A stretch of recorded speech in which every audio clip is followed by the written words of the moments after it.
लंबे समय से विवादों में रही संस्था पीएफआई पर 22 सितंबर की सुबह देश की दो बड़ी एजेंसियों एनआईए और ईडी की ओर से 10 राज्यों में स्थित पीएफआई के अलग अलग ठिकानों पर छापेमारी की है। रात 1 बजे से शुरू जांच में अब तक 100 लोगों के गिरफ्तार होने की खबर आई है। मामले की जांच में चाकू, लोहे की रोड के जरिए हमले की ट्रेनिंग देने की बात भी सामने आ रही है। इस छापे और गिरफ्तारियों के बाद से ही कई बड़े नेताओं के बयान सामने आने लगे हैं। देश के कई जगहों पर तनाव की स्थिति बन गई है। तो इस वीडियो में हम समझते हैं कि क्यों लंबे समय से पीएफआई देश की जांच एजेंसियों के निशाने पर है, क्यों पीएफआई पर हो रही है ये जांच जरूरी है।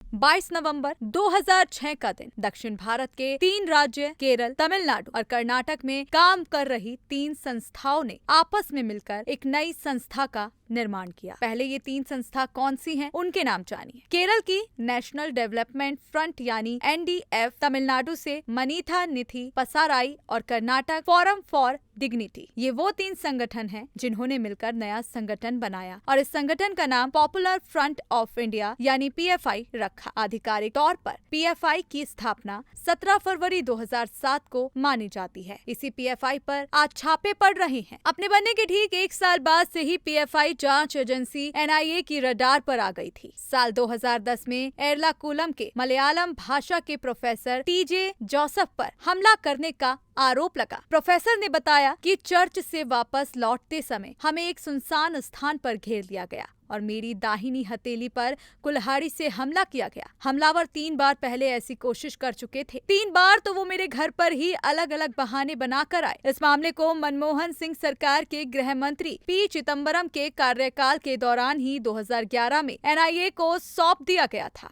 एनआईए की विशेष अदालत में इस मामले पर सुनवाई भी हुई। पीएफआई की तरफ से जारी एक लिखित बयान में इस बात को माना गया कि प्रोफेसर पर हमले में संगठन के कुछ सदस्य शामिल थे। हाल फिलहाल के मामलों की बात करें तो 12 जुलाई के दिन प्रधानमंत्री नरेंद्र मोदी के पटना दौरे के चंद घंटों पहले ही बिहार पुलिस ने 2 भारत विरोधी साजिशों का पर्दाफाश करने का दावा किया। दोबारा इसमें पीएफआई के शामिल होने की बात भी सामने आई। पुलिस ने बताया कि पीएफआई के ठिकाने से उन्हें दस्तावेज मिला था जिसका नाम India 2047 toward rule of Islamic India बताया। पुलिस ने दस्तावेज में भारत को इस्लामिक देश बनाने की साजिश रचने का दावा किया, जबकि पीएफआई का कहना है कि पुलिस हमें फंसाने के लिए झूठे दस्तावेज प्लांट करके कहानी गढ़ रही है। इसके अलावा भी कई मामले हैं जिनमें पीएफआई का हाथ होने के आरोप लगते रहे हैं। आज के छापों की बात करें तो एजेंसियों की जांच का मुख्य केंद्र दक्षिण भारत बना रहा है, क्योंकि पीएफआई की शुरुआत भी दक्षिण भारत में ही हुई थी, जैसा हमने आपको वीडियो की शुरुआत में बताया। सबसे अधिक गिरफ्तारियां भी केरल से हुई, लगभग 22 की संख्या में। इसके बाद महाराष्ट्र से 20 लोगों की, तमिलनाडु समेत देश के 10 राज्यों में गिरफ्तारी की खबरें भी सामने आई हैं। वहीं एनआईए ने इस जांच को अब तक का सबसे बड़ा जांच अभियान बता रही है। हमने आपको पीएफआई क्या है